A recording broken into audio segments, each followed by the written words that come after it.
سورہ آل عمران کے تیسرے رکوع کی ابتدا ہے اور یہ تیسرے پارے کا 11واں رکوع ہے۔ ان الذین، بے شک وہ لوگ، یکفرون بآیات اللہ، جو اللہ کی آیتوں کا انکار کرتے ہیں، یعنی یہودی، عیسائی اور دیگر تمام کفار، وَيَقْتُلُونَ النَّبِيِّينَ، اور وہ قتل کرتے، شہید کرتے نبیوں کو، بغیر حق، نا حق، جیسے بنی اسرائیل نے، یہودیوں نے کئی نبیوں کو شہید کیا۔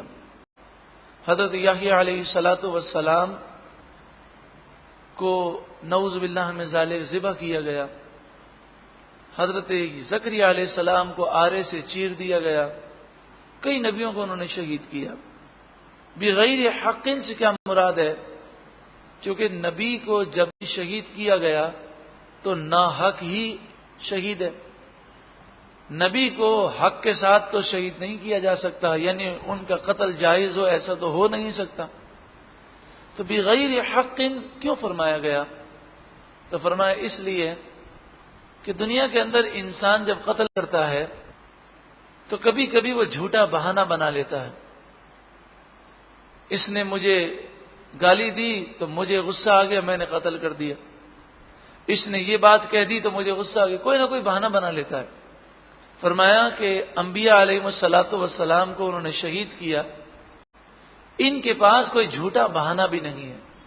ان سے پوچھا جائے کیوں کیا گیا تو ان کے پاس کوئی جواب نہیں، یعنی وہ بھی اقرار کرتے ہیں کہ ہم نے یہ ناحق اور ناجائز طور پر بلا وجہ انہیں شہید کیا۔ بنی اسرائیل نے اتنے انبیاء کو شہید کیا، اور آپ کو معلوم بنی اسرائیل میں 80,000 کم و بیش نبی بھیجے گئے، ہر شہر میں الگ نبی ہوتے، ایک ساتھ کئی نبی ہوتے۔ تو ایک دفعہ یہ لوگ اٹھے اور انہوں نے الگ الگ شہروں میں جا کر صبح کے 1 گھنٹے کے اندر 43 انبیاء کو شہید کر دیا۔ پھر 112 عابد زاہد لوگ اٹھے اور انہوں نے نیکی کا حکم دیا، بدی سے انہیں منع کیا، انہیں شرم دلائی۔ تو شام کو انہوں نے ان عابدوں کو، ان زاہدوں کو، نیکی کا حکم دینے والوں کو شہید کر دیا، کیونکہ رسول اللہ کے زمانے میں جو یہودی تھے انہوں نے تو یہ کام نہیں کیا تھا، ان کے باپ داداؤں نے کیا تھا، لیکن وہ اس کام پر راضی تھے، اس لیے انہیں زجر و توبیخ کی گئی، کیونکہ اگر کوئی گناہ پر راضی ہو تو وہ بھی گناہگار ہوتا ہے۔ کسی جگہ قتل ہوا اور کوئی یہ تمنا کرے کہ میں ہوتا تو میں بھی مارنے میں حصہ لیتا، تو گویا کہ وہ بھی اس میں شریک ہے۔ وَيَقْتُلُونَ، اور وہ قتل کرتے، الَّذِينَ، ان لوگوں کو، يَأْمُرُونَ، جو حکم دیتے، بِالْقِسْطِ، انصاف کا، من الناس، لوگوں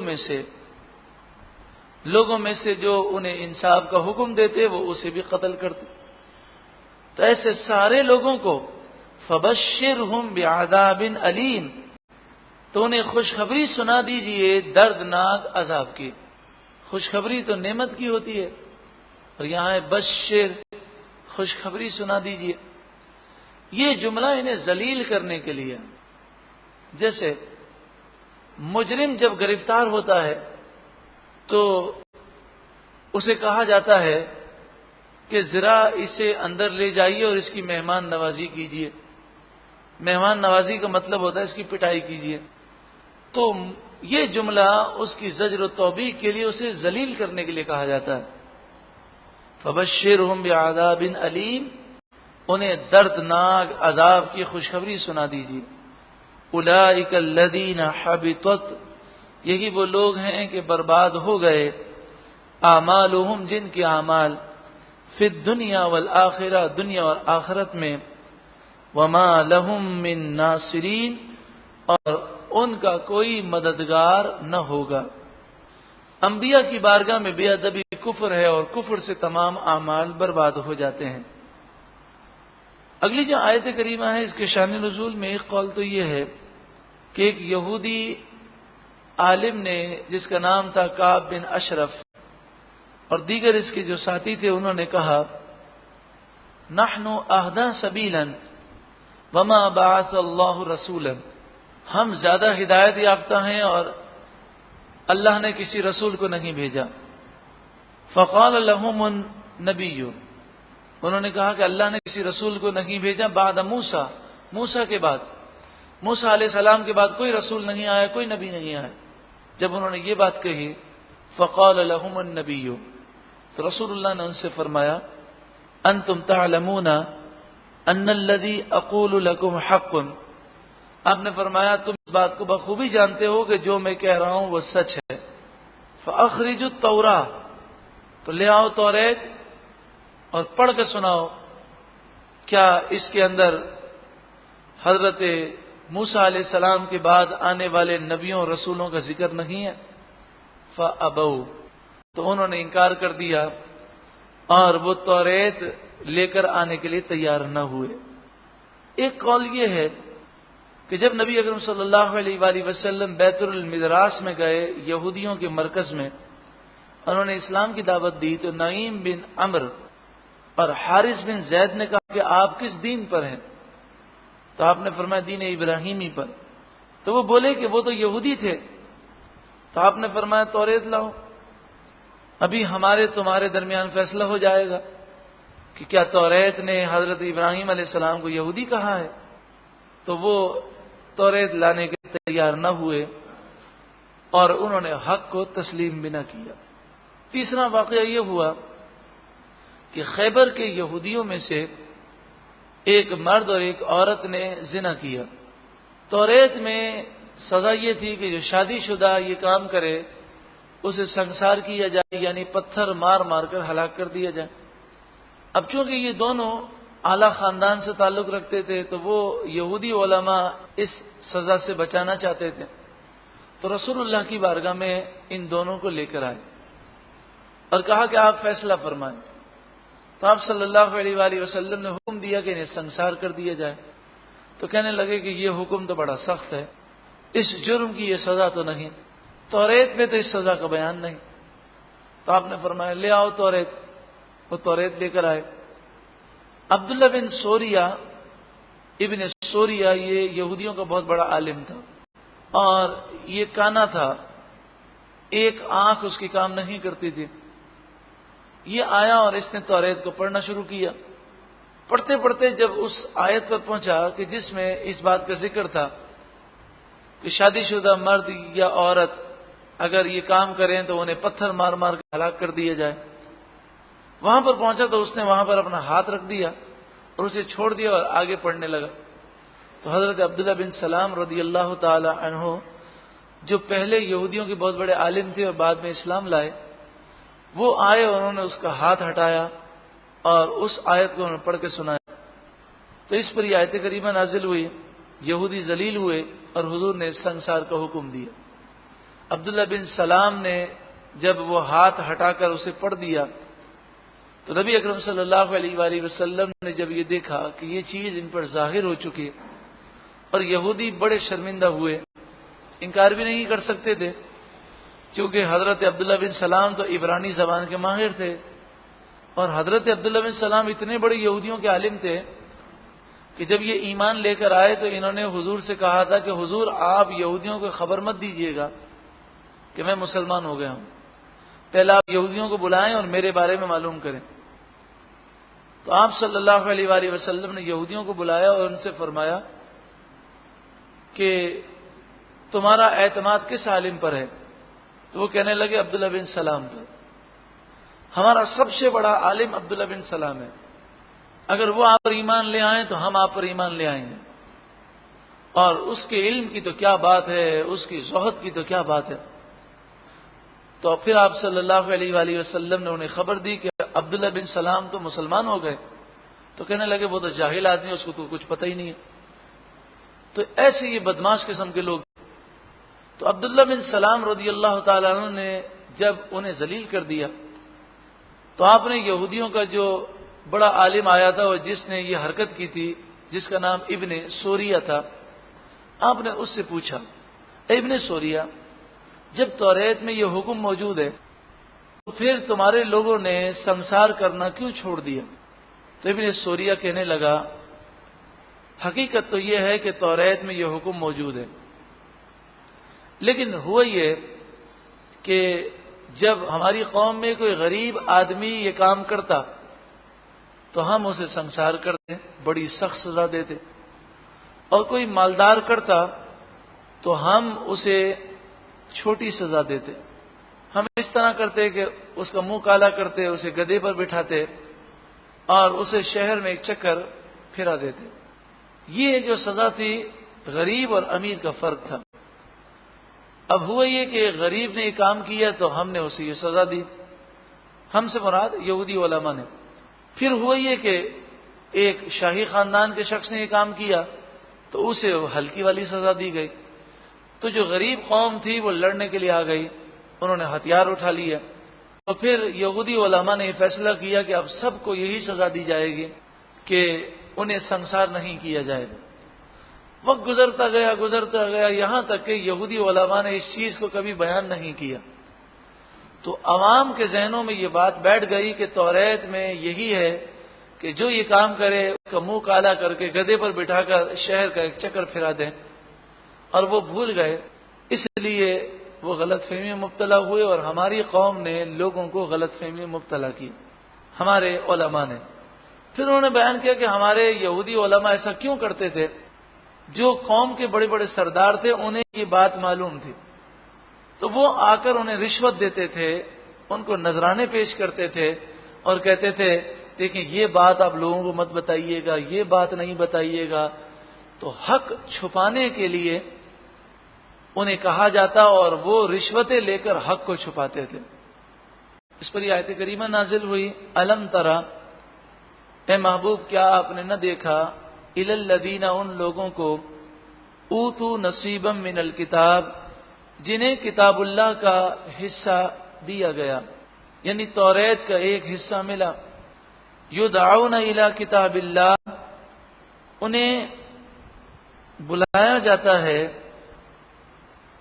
اللہ کی کتاب کی طرف کہ آؤ توریت کی طرف، تاکہ توریت کے ذریعے تمہارا فیصلہ کریں، لیحکم بینہم، تاکہ توریت ان کے درمیان فیصلہ کرے، ثم یتولی فریق منہم، پھر ان میں سے ایک گروہ منہ پھیر لیتا ہے، وہم معرضون، اور وہ ہیں ہی منہ پھیرنے والے۔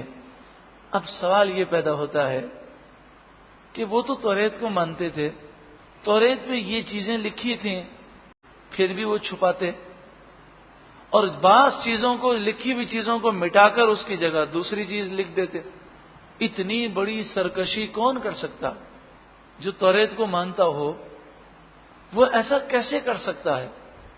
اس کی وجہ کیا تھی؟ وہ ایسا کیوں کرتے تھے کہ دنیا کی حقیر اور قلیل دولت کی خاطر اپنی آخرت کو برباد کرتے، جھوٹ بولتے، اللہ کی کتاب توریت میں رد و بدل کرتے، غلط مسئلہ بتاتے؟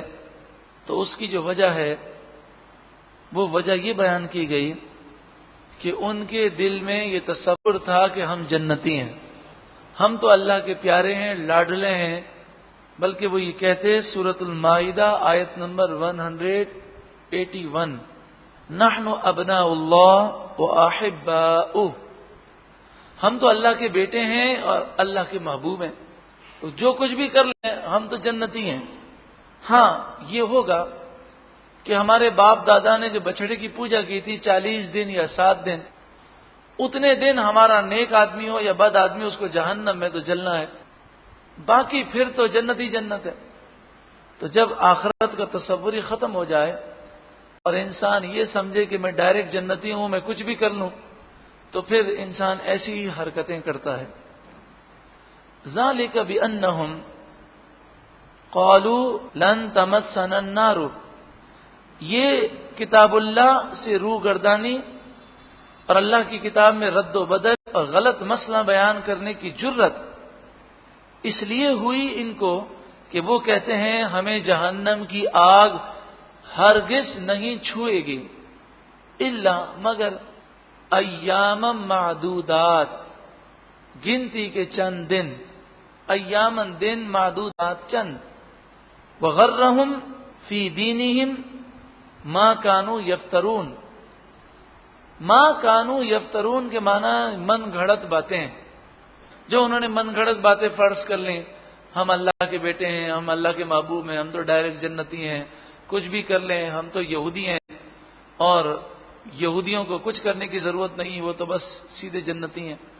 تو یہ جو من گھڑت باتیں ہیں، غرہ کے معنی دھوکہ دیا، فی دینہم ان کے دین میں، وغرہم فی دینہم ما کانوا یفترون، اور ان من گھڑت باتوں نے انہیں ان کی دین کے معاملات میں دھوکے میں ڈال دیا۔ اب ہم صرف اتنا آخر میں غور کر لیں کہ آج مسلمانوں کی جو بھی کیفیات ہیں صرف اسی وجہ سے ہیں کہ ہم نے دین اسلام کو صحیح نہیں سمجھا۔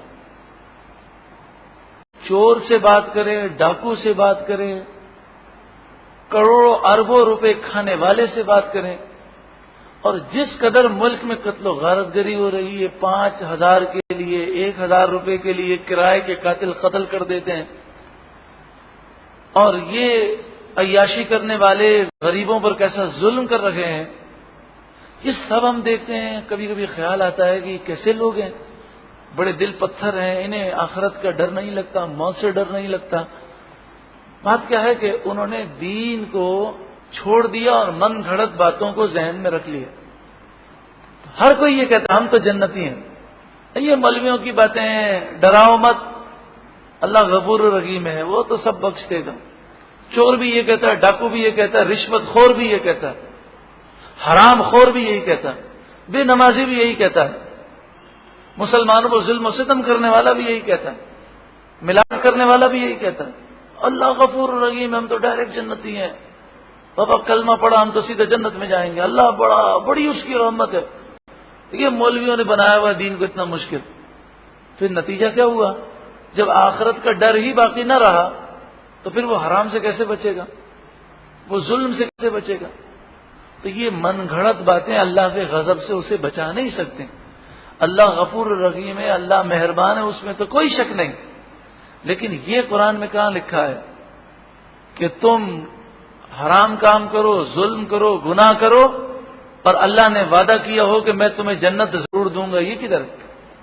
جگہ جگہ یہی ہے، ایمان جو لائے گا اور اچھے عمل کرے گا اس سے جنت کا وعدہ ہے۔ اللہ نے جنت کا وعدہ نہ کافروں سے کیا ہے اور نہ ہی گناہگاروں سے کیا۔ ہاں، اس کی رحمت اور اس کا فضل اور اس کا انعام بہت بڑا ہے، جیسے روزی کا رزاق اللہ تعالیٰ ہے۔ اللہ تعالیٰ نے وعدہ فرمایا کہ میں ہر ایک کو اس کے نصیب کی روزی ضرور دوں گا۔ ہر ایک کے لیے جنت کا وعدہ تو نہیں، لیکن روزی کا وعدہ ہے۔ پھر بھی بھاگ دوڑ کرتے ہیں کہ نہیں؟ کوشش کرتے ہیں کہ نہیں؟ اب کتنے ایسے لوگ ہیں کہ بیٹھے بٹھائے ان کو کروڑوں روپے مل جاتے ہیں، بیٹھے بٹھائے روزی مل جاتی ہے، تو کیا ہم اس بات کو مثال بنا کر روزی کمانا چھوڑ دیتے؟ نہیں، ہم کہتے ہیں بھئی اس پر تو اللہ کا فضل ہے، ضروری تھوڑی کہ ہمیں بھی گھر بیٹھے مل جائے، ہمیں تو کوشش کرنی ہے۔ تو انسان کتنا بھی گناہگار ہو لیکن مسلمان ہو، خاتمہ ایمان پر ہو جائے اور اللہ فضل فرمائے تو سارے گناہ بخش دے، لیکن گرفت فرمائے اور حساب لے لے پھر کیا ہوگا؟ تو وہ تو اس کے فضل کی باتیں ہیں، اس کی رحمت کی باتیں ہیں۔ ہمیں اس کی رحمت سے امید بھی رکھنی ہے اور اس کے عذاب سے ڈرنا بھی ہے۔ اللہ تعالی مجھے بھی اور آپ سب کو اپنا خوف عطا فرمائے اور اپنی رحمت سے امید عطا فرمائے۔ جب بھی ہم کوئی کام کرنے لگیں خوف خدا سے لرز جائیں، اللہ اس کی سعادت نصیب فرمائے، ہر گناہ سے اللہ محفوظ فرمائے۔ سورہ آل عمران کی ابتدا میں چند آیتیں بتائی گئی تھیں اور یہ بتایا گیا کہ ان آیتوں میں اسم اعظم ہے۔ اس میں سے ایک آیت کریمہ سورہ طٰہٰ کی تھی، وَعَنَتِ الْوُجُوهُ لِلْحَيِّ الْقَيُّومِ، تو یہ سورہ طٰہٰ کی آیت نمبر 111 ہے۔ سورہ طٰہٰ آیت نمبر 111۔ یا حیو یا قیوم، کیونکہ جتنی آیتیں بتائی گئی ان میں اکثر آیتوں میں الحی القیوم ہے، تو اس کے تحت مفسرین فرماتے ہیں جیسے کہ حضرت علامہ نصر بن محمد بن احمد فقی ابو اللیث سمرقندی علیہ الرحمہ، ان کا سن وصال ہے 393 سن ہجری، تفسیر سمرقندی پہلی جلد صفحہ نمبر 192 پر فرماتے ہیں الحی القیوم ہوا اسم اللہ الاعظم، الحی القیوم اسم اعظم ہے۔ ان عیسی ابن مریم علیہ السلام کان اذا اراد ان یحیی الموتى یدعو بهذا الاسم یا حی یا قیوم، جب حضرت عیسیٰ علیہ السلام مردوں کو زندہ کرنا چاہتے تو یا حی یا قیوم کے ذریعے اللہ کو آپ یاد فرماتے۔ ان آصف بن برخیہ لما اراد ان یأتی بعرش بلقیس الى سلیمان دعا بقوله یا حی یا قیوم، جب سلیمان علیہ السلام کے وزیر حضرت آصف بن برخیہ نے یہ چاہا کہ ملکہ بلقیس کا تخت لے کر آئیں تو آپ نے یا حی یا قیوم ہی کے ذریعے اللہ کی بارگاہ میں دعا کی۔ ان بنی اسرائیل سألوا موسیٰ عن اسم اللہ الاعظم، بنی اسرائیل نے جب موسیٰ علیہ السلام سے پوچھا کہ اسم اعظم کون سا ہے تو موسیٰ علیہ السلام نے انہیں فرمایا کہ یا حی یا قیوم ہوا دعاء اہل البحر اذا خافوا الغرق یدعون به، یہ ان لوگوں کی دعائیں ہیں کہ بزرگان دین جب سفر پر ہوتے اور کشتی کا سفر ہوتا اور قریب ہوتا کہ اب کشتی ڈوب جائے گی تو اس کا خوف محسوس فرماتے تو وہ یا حی یا قیوم کو پڑھتے۔ بزرگان دین بیان فرماتے ہیں کیسی ہی مشکل ہو، کیسی ہی پریشانی ہو، کیسی ہی تکلیف ہو، اگر یا حی یا قیوم کی اگر کثرت کی جائے اللہ رب العالمین دعائیں قبول فرماتا ہے اور مشکلات کو آسان فرماتا ہے۔ یا حی یا قیوم برحمتک استغیث، اگر اس طرح پڑھا جائے تو غزوہ بدر کے موقع پر پیارے آقا صلی اللہ علیہ وآلہ وسلم نے اسی کو بکثرت پڑھا، یا حی یا قیوم برحمتک استغیث۔ اللہ تعالیٰ ان ناموں کی برکت سے ہمیں دونوں جہاں میں کامیابی عطا فرمائے، ہر مشکل کو آسان فرمائے۔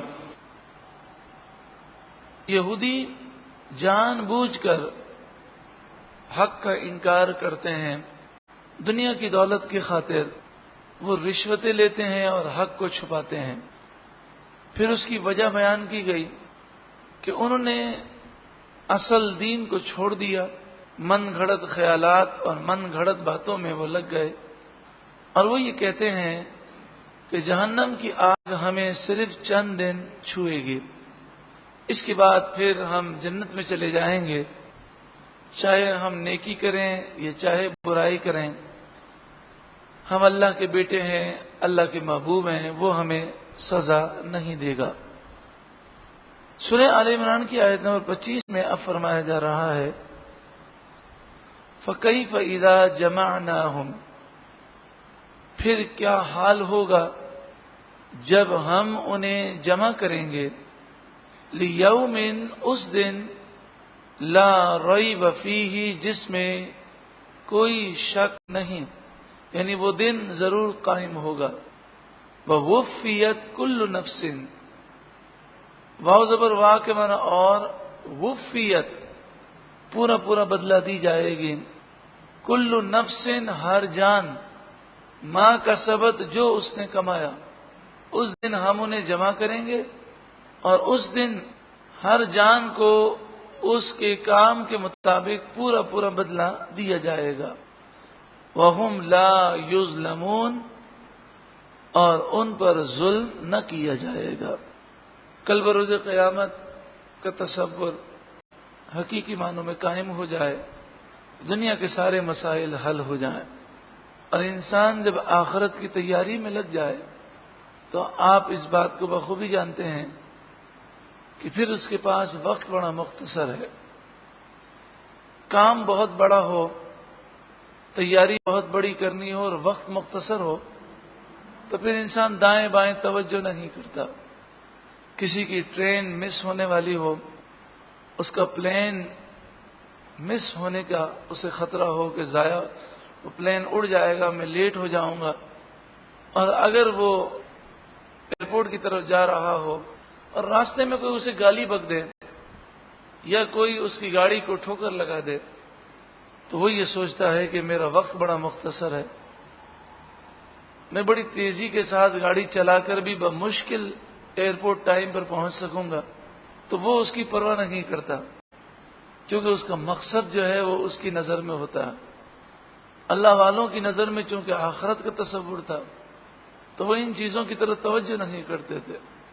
ایک بزرگ جا رہے تھے، حضرت امام غزالی علیہ رحمہ فرماتے ہیں کسی نے آپ کو گالیاں دی اور بہت برا کہا تو آپ سنتے رہے، اسے توجہ آپ نے نہ فرمائی، اور پھر فرمایا میں اس وقت ایک گھاٹی کے عبور کرنے میں لگا ہوا ہوں، اور وہ گھاٹی یہ ہے کہ دنیا کے اندر رہتے ہوئے آخرت کی تیاری، اللہ راضی ہو جائے، تو میں اس میں لگا ہوا ہوں، اسی کی فکر میں ہوں۔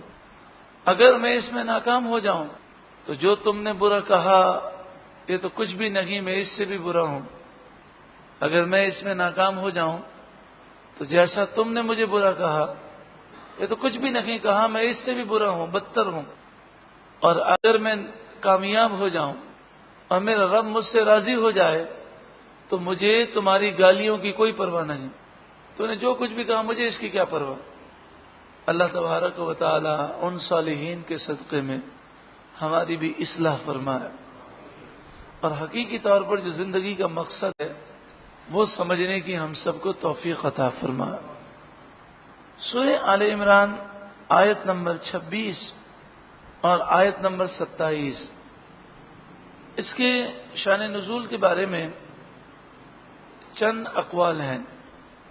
ان میں سے ایک قول یہ ہے، قال ابن عباس رضی اللہ تعالی عنہما، حضرت عبداللہ بن عباس رضی اللہ تعالی عنہما فرماتے ہیں نزلت فی شان المنافقین وذلك ان رسول اللہ لما فتح مکہ۔ آپ فرماتے ہیں یہ آیت اس وقت نازل ہوئی جب رسول اللہ نے مکہ مکرمہ کو فتح کر لیا، اور یہ آیت منافقوں کے رد میں نازل ہوئی۔ قال عبداللہ ابن ابی رأس المنافقین، عبداللہ بن ابی جو منافقوں کا سردار تھا، اس نے یہ کہا ان محمدا یتمنى ان ینال ملک فارس والروم وان له ذلك۔ اس نے یہ بکواس کی، یہ اس نے اپنے دل کی خباثت تھی وہ منہ کے ذریعے نکالی۔ یہ بڑا ہی ملعون شخص تھا عبداللہ بن ابی، حضور کے پیچھے نماز پڑھتا اور اتنا بڑا منافق تھا، منافقوں کا سردار تھا۔ ایک روایت میں یہ آتا ہے کہ اس نے زندگی میں کبھی دوسری صف میں نماز نہیں پڑھی، ہر نماز اس نے پہلی صف میں ادا کی، پہلی صف میں نماز ادا کرتا تھا، اور مؤذن رسول کے بالکل قریب وہ کھڑا رہتا تھا، یعنی اذان ہونے سے پہلے ہی آ جاتا تھا۔ جہاد میں شریک ہونا، قرآن پڑھنا، حضور کے تشریف لانے سے پہلے مسجد میں آ جانا، اور حضور صلی اللہ علیہ وآلہ وسلم کے جمعے کے وعظ سے پہلے یعنی خطبے سے پہلے کھڑا ہو جانا، اور حضور کی تعریفیں بیان کرنا، حضور کی شان بیان کرنا۔ اور تھا بڑا منافق، تو شان بیان کیوں کرتا تھا؟ اس لیے بیان کرتا تھا تاکہ لوگوں کو دھوکہ دے اور لوگوں سے یہ کہے کہ میں تو رسول اللہ صلی اللہ علیہ وآلہ وسلم کی شان بیان کرتا ہوں، لیکن جو بات غلط ہے وہ غلط ہے، تو منافقین کی ایک ادا کو، ایک طریقے کو مفسرین نے یہ بھی لکھا کہ منافقین نے ایک موقع پر رسول اللہ پر شرک کا الزام لگایا اور انہوں نے کہا کہ یہ ہمیں شرک میں مبتلا کرنا چاہتے ہیں. لقد قارب هذا الرجل الشرک، هذا الرجل، یہ شخص، انہوں نے کہا یہ شخص شرک کے قریب ہو چکا ہے، نعوذ باللہ من ذالک. یعنی گویا کہ منافقین جو منافقت کرتے تھے تو لبادہ انہوں نے یہ اوڑا تھا کہ ہم تو توحید کے ماننے والے ہیں، ہم تو شرک سے بچانے والے ہیں، ہم حضور کی تعظیم ضرور کرتے ہیں لیکن شرک سے بڑی نفرت ہے اور دین میں غلو نہیں ہونا چاہیے. حضور کی تعظیم اور محبت کو غلو کہتے ہیں. جیسے صحابہ کرام علیہم رضوان حضور کی تعظیم کرتے ہیں تو حضور وضو فرماتے تو وضو کے پانی کو وہ حاصل کرتے، چہرے پر ملتے. لعاب دہن مبارک، ہمارا تو تھوک ہوتا ہے جس سے گھن کی جاتی ہے، رسول اللہ کا لعاب دہن مبارک وہ صحابہ اپنے ہاتھوں میں لے کر اپنے چہرے پر ملتے. تو اس پر منافقین صحابہ کرام کو بے وقوف کہتے. عبداللہ بن ابی نے فتح مکہ کے موقع پر یہ کہا، ان محمدن یتمنی ان ینال ملک فارس والروم، بے شک محمد تمنا کرتے ہیں صلی اللہ علیہ وسلم کہ وہ ملک فارس اور روم کو فتح کر لیں گے. وَأَنَّ لَهُ ذَلِكَ، یہ بات تو بہت دور کی باتیں ہیں. تو ایک تو شان نزول اس کا یہ ہے. دوسرا شان نزول یہ ہے، سأل النبی ربہ ان یجعل له ملک فارس والروم فی امتہ، رسول اللہ صلی اللہ علیہ وآلہ وسلم نے اللہ کی بارگاہ میں دعا کی، اے مالک و مولا پروردگار، ملک فارس اور ملک روم میری امت کو عطا فرما. فعلمہ اللہ بأن يدعو بهذا الدعاء، تو اللہ تعالی نے حضور کو تعلیم فرمائی، حضور کو سکھایا کہ آپ اس دعا کے ذریعے دعا کریں. تیسرا شان نزول یہ ہے، لما امر بحفر الخندق، جب غزوہ خندق، غزوہ احزاب کے موقع پر رسول اللہ صلی اللہ علیہ وآلہ وسلم نے خندق کھودنے کا حکم دیا اور افراد یعنی صحابہ کرام مختلف گروپ بنا کر خندق کھود رہے تھے، تو ایک خندق میں ایک ایسی چٹان آ گئی کہ جو کسی کے ہاتھ سے ٹوٹ نہیں رہی تھی، بڑی مضبوط چٹان تھی. تو صحابہ کرام علیہ رضوان نے رسول اللہ کی بارگاہ میں عرض کی، یہ چٹان جو ہے یہ ٹوٹتی نہیں ہے اور اس کے بغیر خندق کھودی نہیں جا سکتی. تو پیارے آقا صلی اللہ علیہ وآلہ وسلم تشریف لائے اور آپ نے 3 ضربے مارے اور تینوں ضربوں پر نور پیدا ہوا. حضرت سلمان فارسی رضی اللہ تعالیٰ عنہ نے حضور کی بارگاہ میں عرض کی، رأیت شیئا عجیبا، یا رسول اللہ میں نے بڑی عجیب چیز دیکھی. تو آپ صلی اللہ علیہ وآلہ وسلم نے فرمایا، اچھا آپ نے اس نور کو دیکھا؟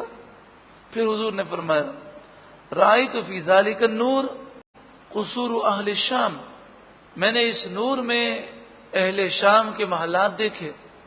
دوسری ضرب میں فرمایا میں نے اہل فارس کے محلات دیکھے، اور تیسری ضرب میں فرمایا کہ میں نے حبشہ کے محلات دیکھے، یا کسی اور چیز کا ذکر فرمایا، اور فرمایا کہ میری امت کو یہ سب عطا کیا جائے گا، یہاں کی حکومتیں عطا کی جائیں گی. تو اس پر منافقوں نے اور یہودیوں نے مذاق اڑایا، تو اس پر یہ آیت کریمہ نازل ہوئی. یہاں پر ضمناً یہ عرض کر دوں کہ نبی اکرم صلی اللہ علیہ وآلہ وسلم جب غزوہ خندق کے موقع پر ضرب لگا رہے تھے تو آپ نے اس وقت احرام کی چادروں کی طرح چادریں پہنی ہوئی تھیں، یعنی نیچے تہبند اور اوپر قمیص کی جگہ پر چادر. یہ بات اچھی طرح ذہن نشین رہے کہ نبی اکرم صلی اللہ علیہ وآلہ وسلم کا اکثر لباس اسی طرح کا تھا. قمیص پہننا، کرتا پہننا یا جبہ پہننا، یہ احادیث سے بہت کم مواقع پر ثابت ہے. اکثر پیارے آقا صلی اللہ علیہ وآلہ وسلم قمیص کی جگہ پر چادر مبارک اوڑھ کر رکھتے، جس طرح حاجی یا عمرہ کرنے والا احرام کی چادر اوڑھتا ہے، اور نیچے جو ہے تہبند شریف ہوتا۔ اسی لیے آپ دیکھیں بہت ساری ایسی حدیثیں ہیں کہ حضور نے اپنے ہاتھ دعا کے لیے بڑھائے اور اتنے اونچے کیے کہ بغل کی سفیدی ظاہر ہو گئی۔ تو قمیص میں بغل کی سفیدی تو نظر نہیں آتی، احرام کی چادر ہے اسی میں بغل کی سفیدی نظر آتی ہے۔ تو اس حدیث میں بھی یہ ہے کہ جب رسول اللہ صلی اللہ علیہ وآلہ وسلم نے ضرب لگائی اور اپنے آپ نے اپنے ہاتھوں کو بلند کیا تو یہ چادر اوپر ہوئی اور پیٹ مبارک نظر آیا۔ اس پیٹ مبارک پر 3 پتھر بندھے ہوئے تھے، اور پھر اس موقع پر حضرت جابر رضی اللہ تعالیٰ عنہ نے نبی اکرم صلی اللہ علیہ وآلہ وسلم کی بارگاہ میں راز کے انداز میں کہا، یا رسول اللہ، آپ تشریف لے آئیے اور 2 یا 3 صحابہ کرام کو ساتھ لے لیں، میرے گھر پر آپ کی دعوت ہے، آپ میرے گھر پر تشریف لائیں اور میرے گھر کو شرف بخشیں۔ پیارے آقا صلی اللہ علیہ وسلم نے یہ سن کر فرمایا، اے خندق والو، چلو جابر کے گھر پر دعوت ہے۔ وہ تقریباً 1500 صحابہ کرام تھے، اور ایک روایت میں ہے 2400 صحابہ کرام تھے، 2300 2400، تو تقریباً 2500 صحابہ کرام 3 دن سے بھوکے تھے، اور فوجی صحابہ، اور 3 دن سے وہ خندقیں کھود رہے تھے۔ حضرت جابر اپنی زوجہ کے پاس گئے اور کہا کہ آج تو جابر کی ناک کٹ جائے گی۔ پوچھا کیا ہوا؟ تو کہا کہ آج تو سبھی آ رہے ہیں۔ تو انہوں نے کہا کہ کیا آپ نے رسول اللہ کو یہ نہیں کہا تھا کہ کھانا مختصر ہے اور آپ تشریف لے آئیں اور ساتھ میں 2 صحابہ کرام یا 3 صحابہ کرام لے لیں؟ کہ میں نے تو یہ عرض کیا تھا۔ تو حضرت جابر رضی اللہ تعالی عنہ کی زوجہ نے آپ کی توجہ دلائی کہ جب رسول اللہ نے مہمان نوازی کا حکم فرمایا ہے تو آپ نے دعوت دی ہے تو آپ ہی کھانا کھلائیں گے، آپ فکر کیوں کرتے ہیں؟ پھر نبی اکرم صلی اللہ علیہ وآلہ وسلم نے پیغام بھیجا کہ آٹا گوندھ کر رکھ دیا جائے، روٹیاں نہ بنائی جائیں، اسے ڈھک دیا جائے، ڈھانپ دیا جائے، سالن کو ڈھک دیا جائے۔ آپ صلی اللہ علیہ وسلم تشریف لائے اور اپنا لعاب دہن مبارک اس سالن میں ڈالا، اپنا لعاب دہن مبارک اس آٹے میں ملایا، افرون محلے کی عورتوں کو بلا لو، سب مل کر روٹیاں پکانے لگیں۔ 2400 صحابہ کرام علیہم رضوان نے پیٹ بھر کر کھانا کھایا۔ پھر وہ کھانا پورے محلے میں تقسیم کیا گیا، حضرت جابر کے گھر والوں نے کھایا، اور پھر جب وہ چادر ہٹائی گئی تو آٹے میں ذرے برابر کی بھی کمی نہیں ہوئی تھی، اور نہ ہی سالن میں کمی ہوئی تھی۔ یہ نبی اکرم صلی اللہ علیہ وآلہ وسلم کا معجزہ ہے، اور اللہ نے آپ کو تصرف کا اختیار دیا۔ جو بد مذہب ہیں، بدعتی لوگ ہیں، بدعقیدہ ہیں، وہ ان حدیثوں کا انکار تو نہیں کر سکتے، لیکن پھر وہ اس کی ایسی تعویل کرتے ہیں کہ سارا حدیث کا ذوق وہ ختم کرنے کی کوشش کرتے ہیں۔ وہ کیا کہتے ہیں؟ کہتے ہیں کہ یہ درست ہے کہ حضور صلی اللہ علیہ وآلہ وسلم نے یہ معجزات دکھائے، انبیاء کے معجزات، انبیاء کی کرامتیں، یہ ہونا تو درست ہے اور یہ تو ثابت ہے، اس کا تو کوئی انکار نہیں کر سکتا، مگر یہ ان کے اختیارات میں یہ کام نہ تھے، بلکہ یہ تکا لگ گیا، نعوذ باللہ من ذالک۔ حضور کو بھی نہیں پتا تھا کہ لعاب دہن ڈالوں گا تو یہ ہو جائے گا، بس اللہ نے کر دیا۔ اب آپ سوچیں، اگر حضور کو پتا نہیں تھا تو لعاب دہن ڈالنے کی ضرورت ہی کیا تھی؟ نعوذ باللہ من ذالک۔ اور کہتے ہیں ہر کام جو بھی معجزات ہیں وہ حضور کے اختیار سے نہیں، اللہ کے اذن سے ہیں، اللہ کی مشیت سے ہیں۔ تو اللہ کے اذن سے ہیں، اللہ کی مشیت سے ہیں، یہ تو کسی نے انکار ہی نہیں کیا، جو انکار کرے وہ کافر ہے۔ لیکن سوال یہ ہے کہ جس طرح ہم ہاتھ اٹھاتے ہیں تو اپنی مرضی سے اٹھاتے ہیں یا اللہ کے اذن سے اٹھاتے ہیں؟ اللہ کے اذن سے اٹھاتے ہیں۔ اپنی پلک ہم بند کرتے ہیں، ہم چلتے ہیں تو کس کے اذن سے چلتے ہیں؟ اللہ کے اذن سے۔ کیا اللہ کی مشیت، اللہ کے اذن کے بغیر ہم چل سکتے ہیں؟ نہیں چل سکتے۔ تو جس طرح اللہ نے ہمیں چلنے کا اختیار دیا، ہاتھ اٹھانے کا اختیار دیا، اس طرح اللہ تعالیٰ نے نبیوں کو اور اولیاء کو معجزات اور کرامات دکھانے کا اختیار دیا۔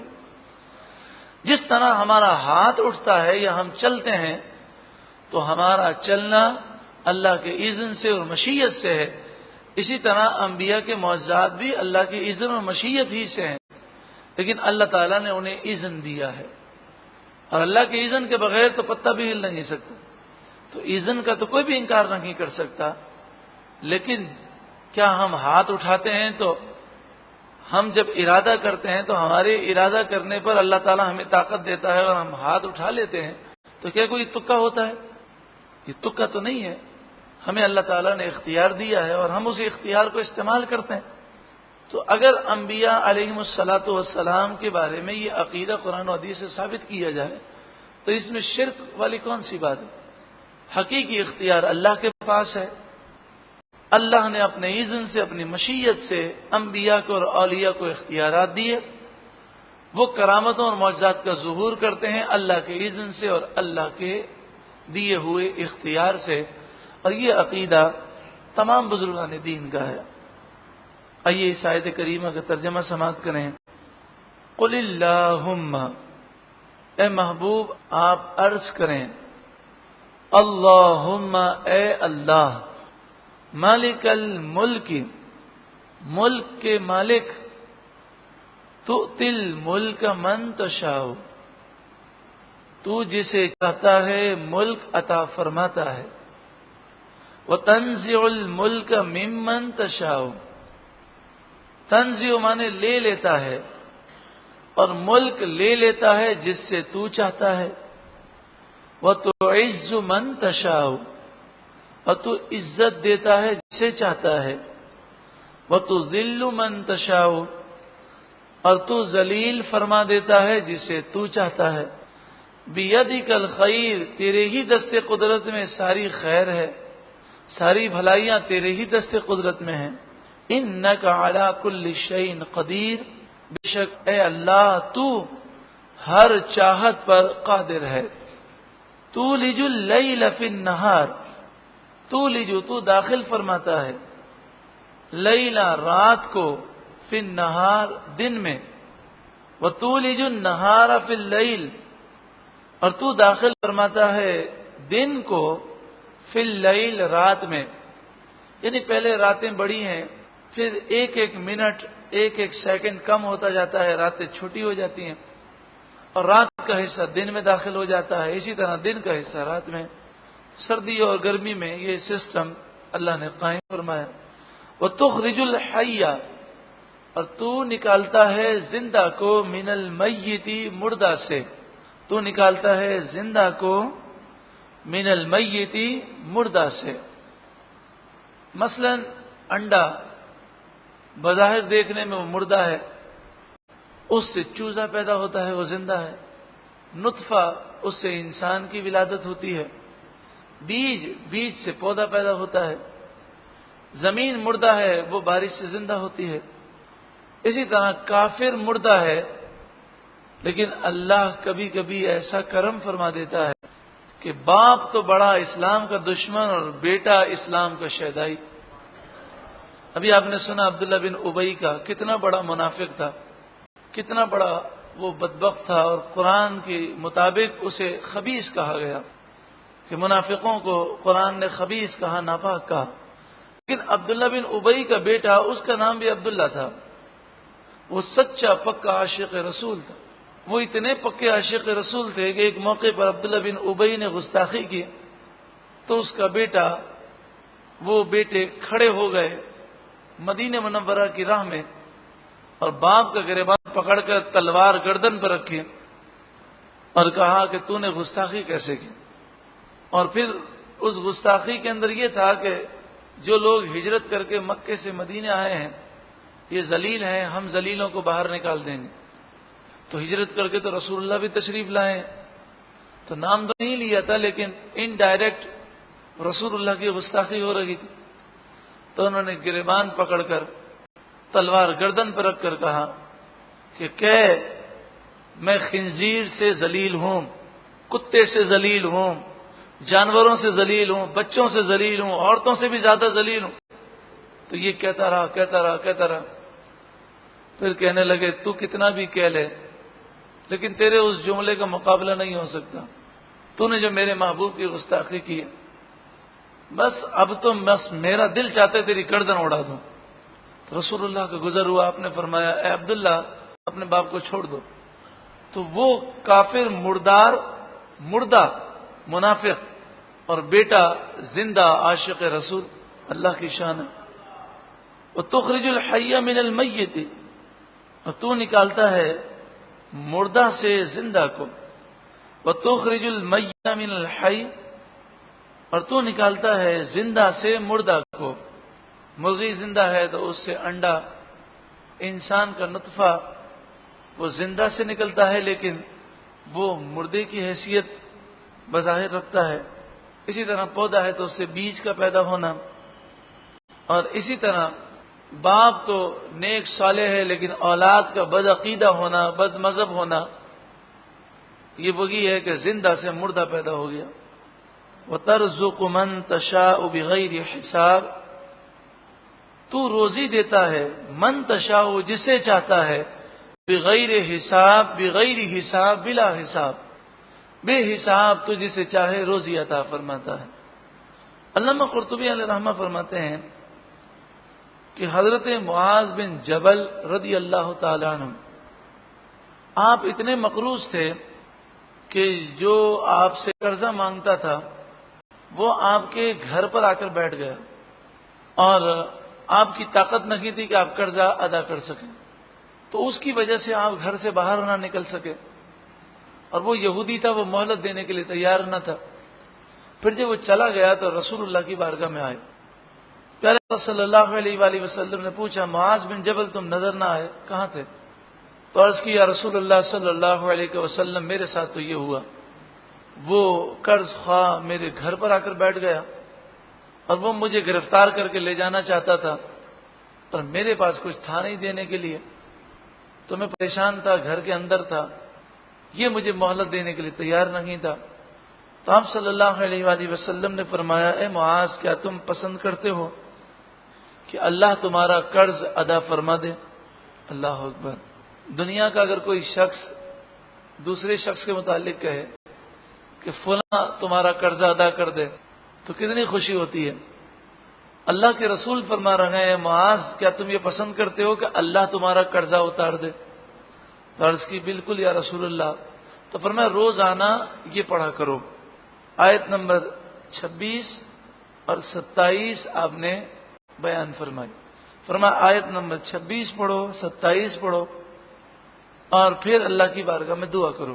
وہ دعا آپ نے یہ سکھائی کہ اللہ کی بارگاہ میں اس طرح دعا کرو رحمان الدنیا والآخرہ ورحیمہما، اے دنیا اور آخرت کے رحمان اور رحیم، یعنی دنیا اور آخرت میں رحم کرنے والے، تعطی منہما من تشاء، تو جسے چاہتا ہے دنیا اور آخرت میں سے دیتا ہے، وتمنع منہما من تشاء، اور جسے تو چاہتا ہے دنیا اور آخرت کی نعمتوں سے محروم کر دیتا ہے. ارحمنی رحمتن تغنینی بہا الرحمت من سوا کا، تو مجھ پر ایسی رحمت نازل فرما کہ تیرے سوا ہر ایک سے مجھے بے نیاز کر دے، کسی کی محتاجی مجھے نہ عطا فرما. اللہم اغننی من الفقر، اے اللہ میرے فقر کو دور کر اور مجھے مالداری عطا فرما.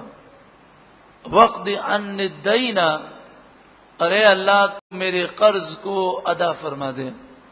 پھر آپ نے فرمایا اے معاذ اگر تجھ پر زمین کے برابر سونا قرض ہوگا تو بھی اللہ تعالی ادا فرما دے گا. تو یہ بڑی پیاری دعا ہے.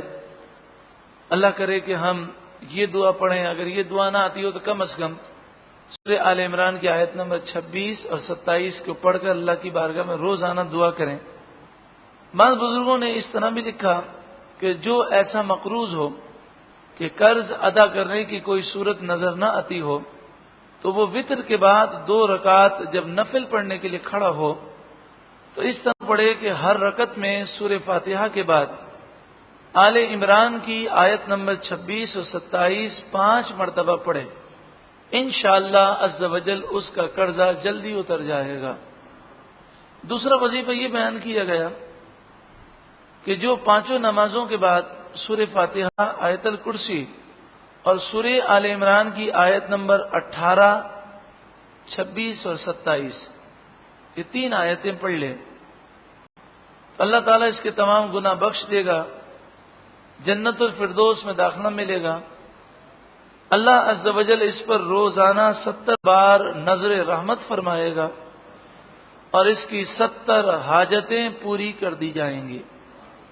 تو 5 نمازوں کے بعد سورہ فاتحہ، آیت الکرسی اور سورہ آل عمران کی آیت نمبر 18 اور 26 اور 27 تو 5 نمازوں کے بعد کیا پڑھنا ہے؟ سورہ فاتحہ، آیت الکرسی اور سورہ آل عمران کی کون کون سی آیتیں پڑھنی ہیں؟ 18، 26 اور 27. ارشاد فرمایا لا يتخذ المؤمنون الكافرین اولیاء من دون المؤمنین.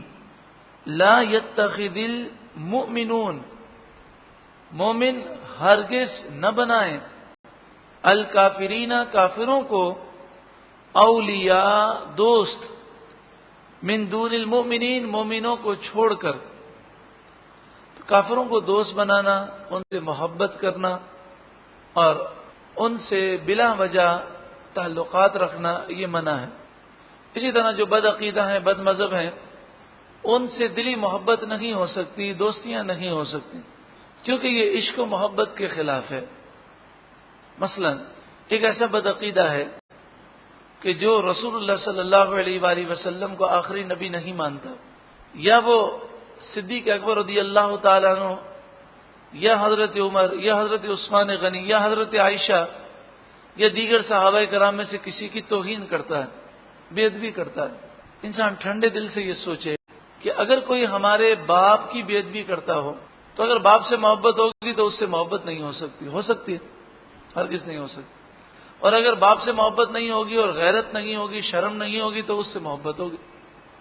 تو کوئی ہماری ماں ام المومنین حضرت عائشہ صدیقہ رضی اللہ تعالی عنہ کی توہین کرے اور ہم کہیں اس کا عقیدہ اس کے ساتھ ہے، تو مومنوں کی جو ماں ہیں ان کی اگر دل میں محبت ہے، مثلا سگی ماں سے محبت ہے اور کوئی ہماری سگی ماں کے بارے میں غلط بات کہتا ہو، تہمت لگاتا ہو، تو کیا کوئی ایسا با حیا با شرم بیٹا ہوگا کہ وہ کہے کہ اس کا عمل اس کے ساتھ ہے، میری تو اس سے دوستی ہے، میں تو بڑی محبت کرتا ہوں اس سے؟ ایسا نہیں ہو سکتا. اللہ تبارک و تعالی ہمیں دینی غیرت عطا فرمائے. تو کاروباری لین دین ہونا یہ الگ چیز ہے، لیکن دوستی، تعلقات، دل سے محبت یہ کسی گستاخ رسول سے نہیں ہو سکتی، گستاخ صحابہ سے نہیں ہو سکتی. جو بد عقیدہ ہے، بد مذہب ہے، یعنی بدعتی ہے، کیونکہ بدعتی اصل میں بد عقیدہ ہی ہے، کیونکہ یہ وہ نیا عقیدہ رکھتا ہے جو نہ صحابہ کا ہے نہ اولیاء کا ہے. اور تمام نئے عقائد جو شریعت کے خلاف ہیں سب بدعت ہیں. تو جتنے گستاخ رسول ہیں، جتنے گستاخ صحابہ ہیں، جتنے گستاخ اولیاء ہیں، سارے بدعتی ہیں. تو یہ بد عقیدہ، بد مذہب سے، کافروں سے، یہودیوں عیسائیوں سے محبت اور دلی تعلقات نہیں ہو سکتے. لا يتخذ المؤمنون الکافرین اولیاء من دون المؤمنین. مومن کافروں کو ہرگز اپنا دوست نہ بنائیں، مومنین چھوڑ کر. مومنین کو دوست بنائیں، اللہ والوں کو دوست بنائیں. شان نزول یہ ہے کہ حضرت عبادہ بن صامت رضی اللہ تعالیٰ عنہ نے غزوہ احزاب یعنی غزوہ خندق کے موقع پر حضور کی بارگاہ میں عرض کی، یا رسول اللہ صلی اللہ علیہ وسلم 500 یہودی ہماری مدد کے لیے تیار ہیں، اور وہ کہتے ہیں کہ ہمیں اجازت دیجیے تو ہم بھی خندق کے مقام پر آتے ہیں اور آپ کی ہم مدد کرتے ہیں، ہم آپ سے دوستی کا ہاتھ بڑھاتے ہیں اور مل کر کافروں کا ہم مقابلہ کریں گے. حالانکہ اس وقت مسلمانوں پر ایک مشکل وقت تھا کہ 1200 یا 1500 یا 2400 صحابہ تھے جو میدان جنگ میں تھے، اور سامنے 12,000 کا یا 24,000 کا لشکر تھا۔ تو 2400 ایک روایت 3,000 کی، تو 3,000 صحابہ کرام سمجھ لیں، سامنے جو لشکر تھا وہ یا تو 12,000 کا تھا، ایک روایت 24,000 کی ہے، تو 3,000 اور 24,000 کا کوئی مقابلہ ہی نہیں ہے۔ پھر اسلحے کے اندر تو بہت بڑا فرق تھا، ضرورت تھی، لیکن پھر بھی آیت کریمہ نازل ہوئی اور فرمایا کہ کافروں کو اپنا مددگار نہ سمجھو، انہیں اپنا دوست نہ بناؤ، کیونکہ یہ اپنے مقصد کے لیے دوستی کرتے ہیں، اور جب مقصد پورا ہو جاتا ہے تو یہ میدان جنگ میں بھی نقصان پہنچا دیتے ہیں۔ وَمَن يَفْعَلْ ذَلِكَ، اور جو کوئی ایسا کرے، فَلَيْسَ مِنَ اللَّهِ فِي شَيْءٍ، تو اس کا اللہ سے کوئی تعلق نہیں ہوگا، إِلَّا أَن تَتَّقُوا مِنْهُمْ تُقَاةً، ہاں تم ان سے بہت ڈرو، اگر تمہیں ڈر لگے کہ جان سے مار دیں گے، جان کا خوف ہو یا مال کا خوف ہو، تو جان یا مال بچانے کے لیے ظاہری برتاؤ کر سکتے ہیں، لیکن دوستی اور دلی محبت نہیں ہو سکتی۔ وَيُحَذِّرُكُمُ اللَّهُ نَفْسَهُ، اور اللہ تعالی تمہیں اپنی ذات سے ڈراتا ہے، یعنی تم حقیقت میں اللہ سے ڈرو اور اسی کی فرمانبرداری کرو۔ بس یہ ایک تھرمامیٹر ہے کہ کسی کو معلوم کرنا ہو کہ میرے دل میں اللہ اور اس کے رسول کی محبت ہے یا نہیں، تو اس کا تھرمامیٹر، اس کا آلہ یہ ہے جانچنے کا کہ جو اللہ اور اس کے رسول کا گستاخ ہے، بے ادب ہے، جو بد عقیدہ ہے، بد مذہب ہے، اس کی اگر اس کے دل میں محبت ہے تو اس کا مطلب اللہ اور اس کے رسول کی محبت نہیں، کہ دو محبتیں ایک ساتھ جمع نہیں ہو سکتی۔ اللہ کے دشمن کی محبت، رسول اللہ کے بے ادب کی محبت اور رسول اللہ کی محبت، یہ دونوں جمع نہیں ہو سکتے۔ وَإِلَى اللَّهِ الْمَصِيرُ، اور اللہ ہی کی طرف پلٹ کر جانا ہے۔ قل، اے محبوب آپ فرمائیے، ان تخفو، ان اگر، تخفو تم چھپاؤ، ما فی صدورکم جو تمہارے سینوں میں ہے، او تبدوہ یا تم ظاہر کرو اسے، یعلمہ اللہ اللہ اسے جانتا ہے۔ اب ظاہری طور پر بامر مجبوری برتاؤ کرنے کی اجازت تو دی گئی، لیکن دل میں محبت نہیں ہونی چاہیے۔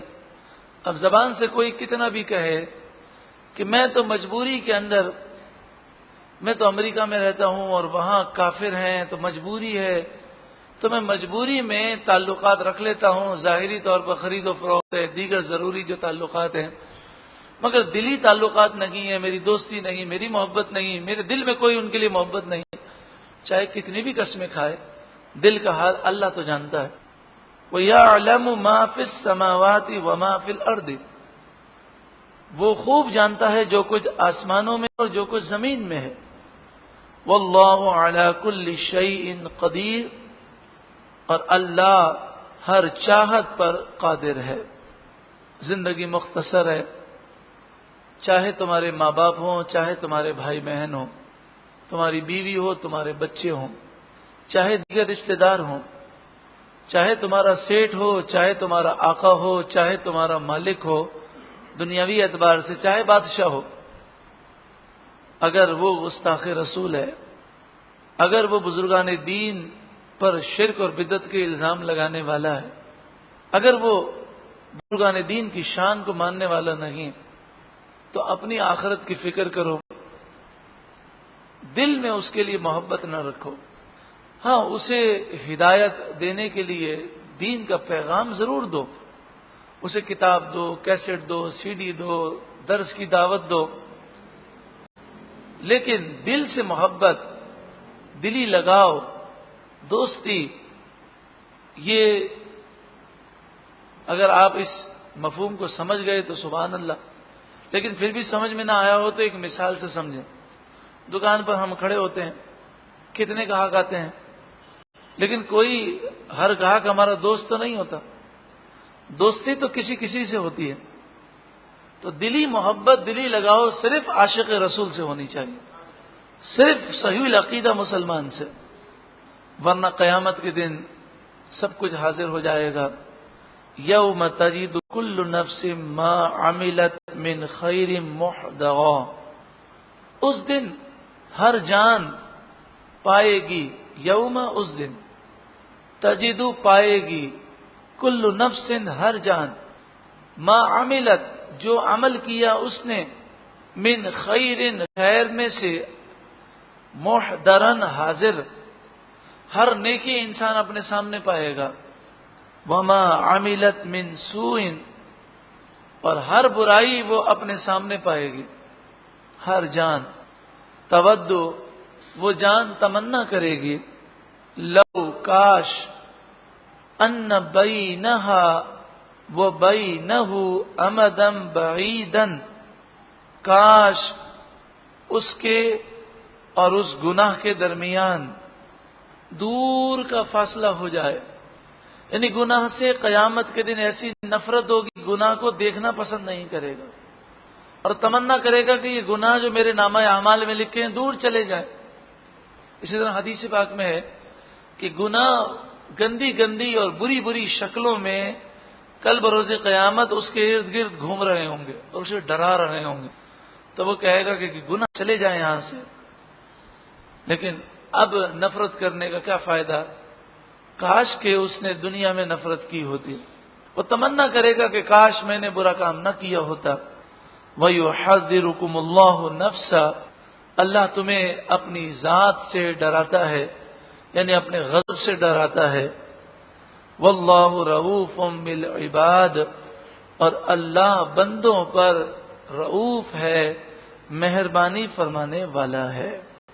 اللہ تعالی ہم سب کو عمل کی توفیق عطا فرمائے.